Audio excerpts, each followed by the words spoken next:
See, folks, when there's a threat to the ant colony, they all get together and they all carry away the defenseless from the area that they sense harm. And what do we do with our children, folks?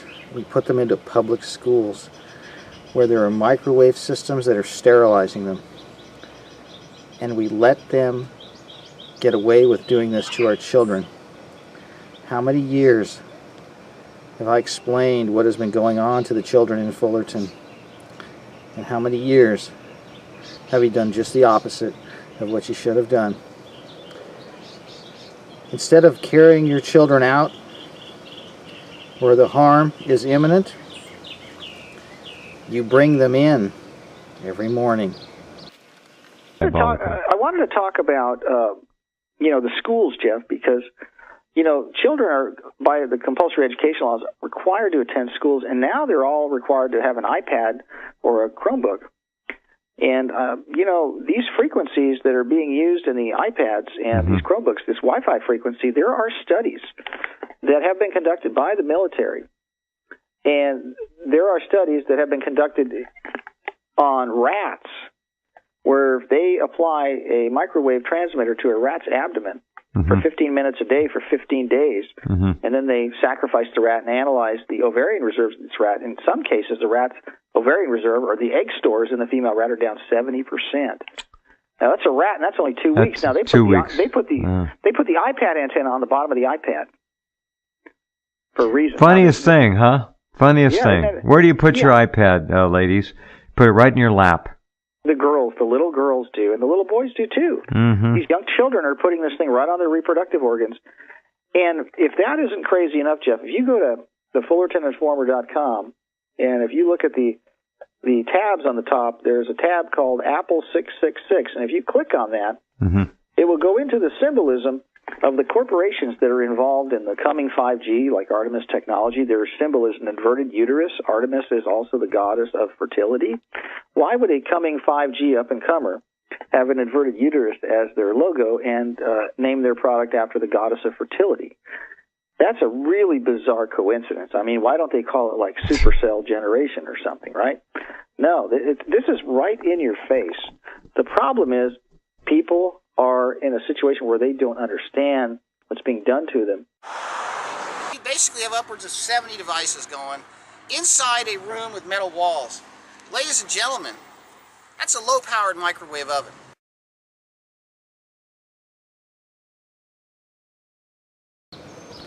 Yes, folks, the ants are smarter than we are, and perhaps that is why they may be the ones that will survive.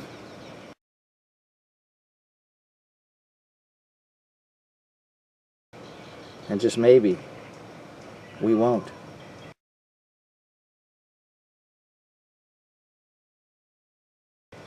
Wireless in schools, a sterilization agenda?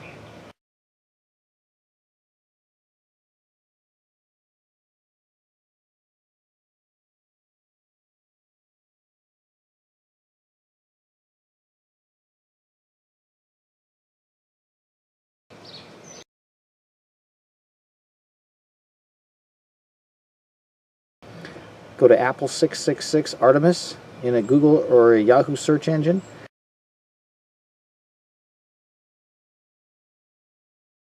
And look up those words, Apple 666 Artemis, or go to WiFiDangers.com. And so what has the school board done? They've done it. They've put it in.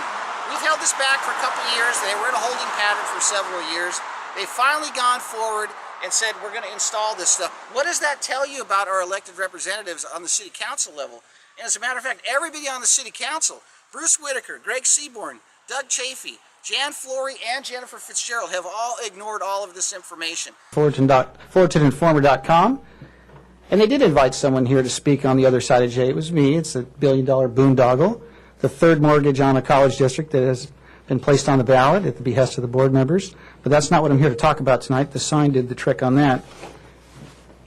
I wasn't able to get this into the camera angle. I don't know which one's filming me right now, but item number 1 on presentations was Sharon Quirk Silva, and I was accused of being rude and obnoxious coming here and showing these. Let me tell you something, folks. Abortion and sex education in our school is rude and obnoxious, if you ask my opinion. With that being said, I wanted to get into the Cancer Awareness Month and all of this discussion about being aware of cancer. Cancer is a serious problem, and it's becoming more and more prevalent. It's nonetheless becoming more and more ubiquitous as the population increases exponentially, and it seems like the cancer rates are keeping up with it. Wireless radiation, for some strange reason, is getting a pass. It is being administered to our children in the schools. It is being administered to our adults in the care facilities and the hospitals. Wireless radiation, ladies and gentlemen, is the same classification as lead. We had a speaker here tonight talking about lead, how lead is a carcinogen. It is a Class 2B carcinogen. Wireless microwave radiation is a Class 2B carcinogen as well.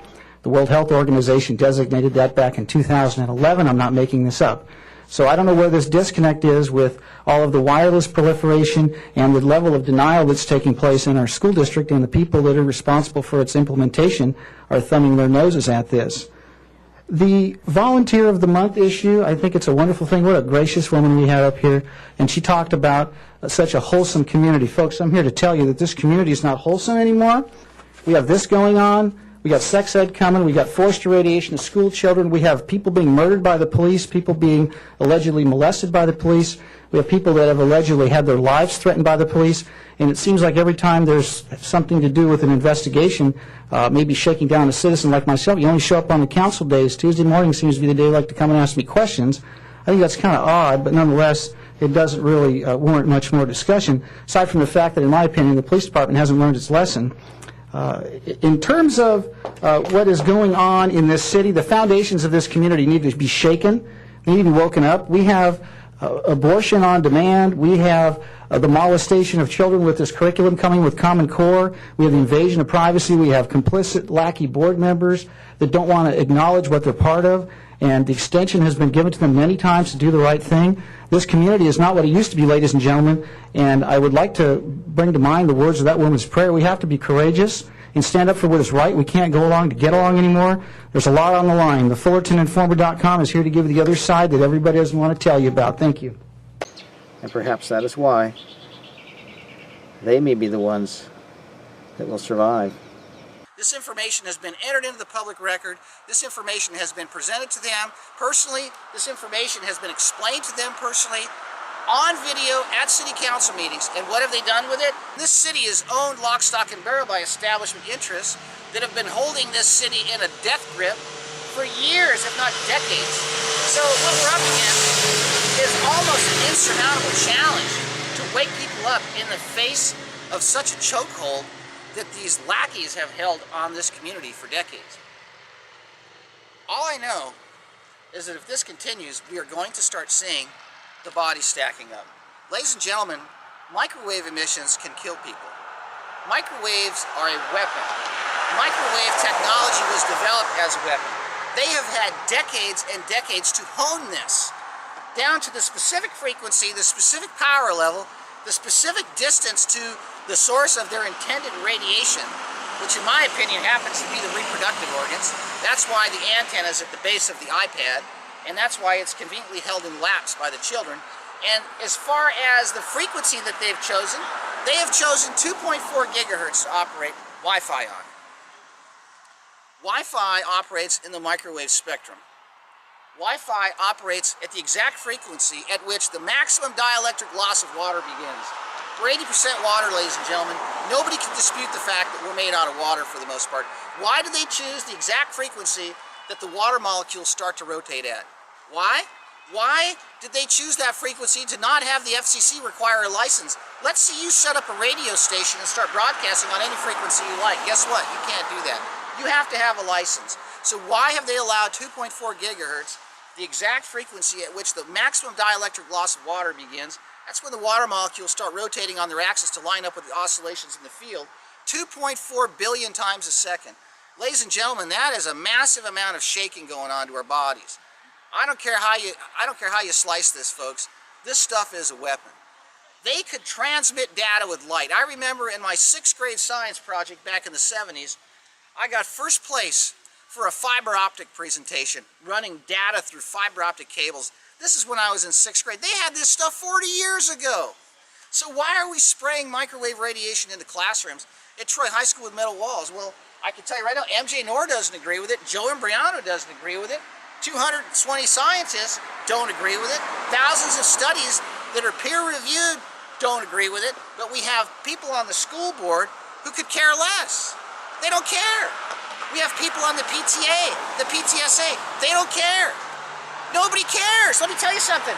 When your kid comes home with bloody noses, with headaches, with nausea, with dizziness, you're gonna attribute that to what? Oh, he's been up late doing his homework. No. You need to start looking at where the starting point for this stuff was. It was he went back to school. Does it get better when he gets home after school on the weekends? More serious note, what about sudden cardiac arrest? Why do you think these athletes are dropping dead? Ladies and gentlemen, why are there defibrillators in the schools now? Did we ever have defibrillators in the schools growing up? We never had defibrillators anywhere. You know why? Because kids weren't dropping dead. Kids would be jacked up on sugar, on Abba-Zabbas, on Coca-Cola. They'd be riding their bikes until the sun went down, ladies and gentlemen. And they were out there in third stage smog alerts doing this, and the kids weren't dropping dead. Let me tell you what's happening right now. Now these kids are dropping dead in school.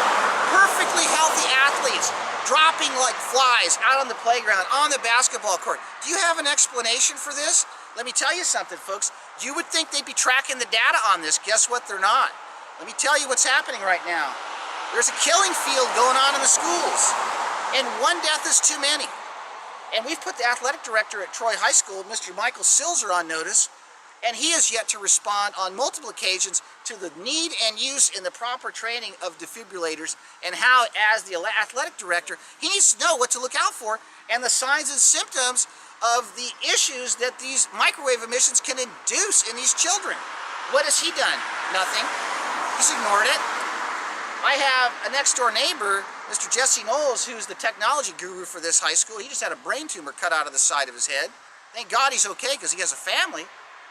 He was presented with information from a parent in person. He refused to accept it. We tried to hand it to him in person. He refused to take the information.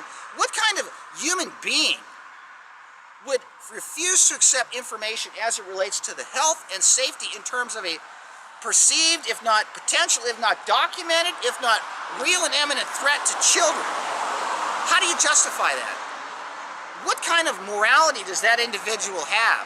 I will tell you, folks, he's an agent of the state, and he's doing what he's told. He's following orders against the wishes of hundreds of scientists, against the California Medical Association, and even against someone who's had the courage to come out on this, MJ Noor, who almost got elected to school board here in the last round of elections. And I got to tell you, ladies and gentlemen, the blood's going to be on all their hands.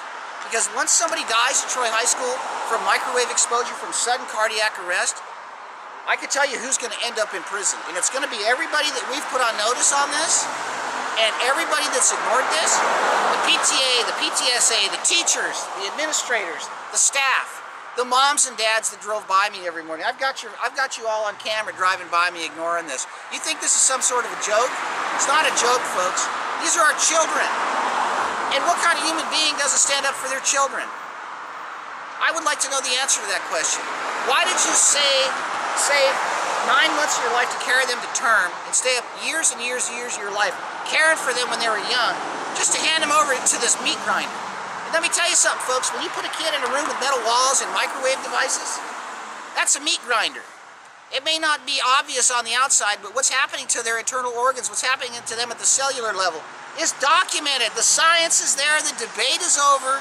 The science has been settled. Microwaves are a weapon. This stuff is harmful. These people that run the school district are not your friends. These teachers are not to be respected. They're cowards. They're evil. Only evil people ignore warnings as it relates to the health and safety of children. Only evil people continue to move along, to continue to move an agenda forward, in spite of the dire warnings from the experts. May God help these people if something happens to one of these children.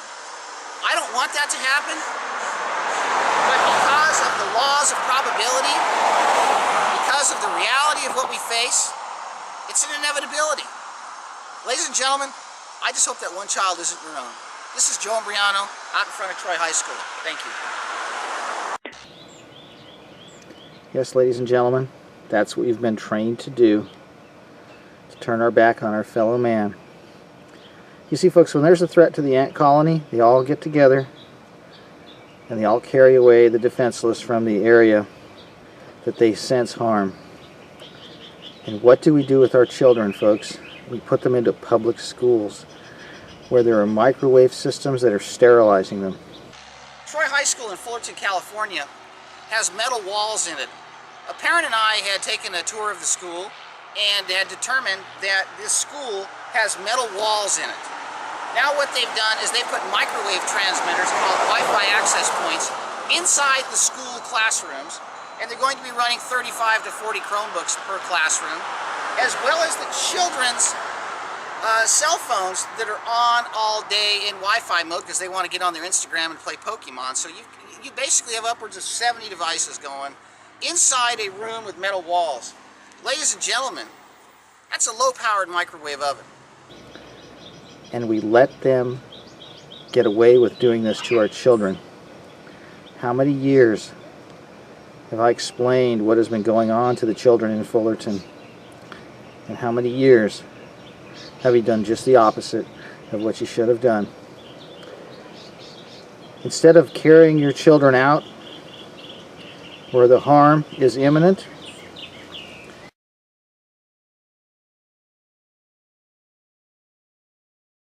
you bring them in every morning. Yes, folks, the ants are smarter than we are. And perhaps that is why they may be the ones that will survive.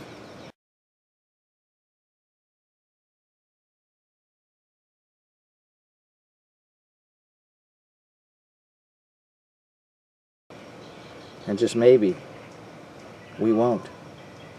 Wireless in schools, a sterilization agenda.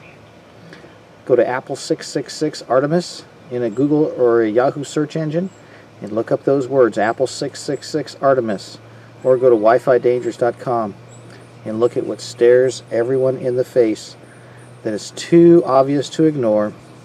May cognitive dissonance not overtake you. This is Joe Imbriano, folks.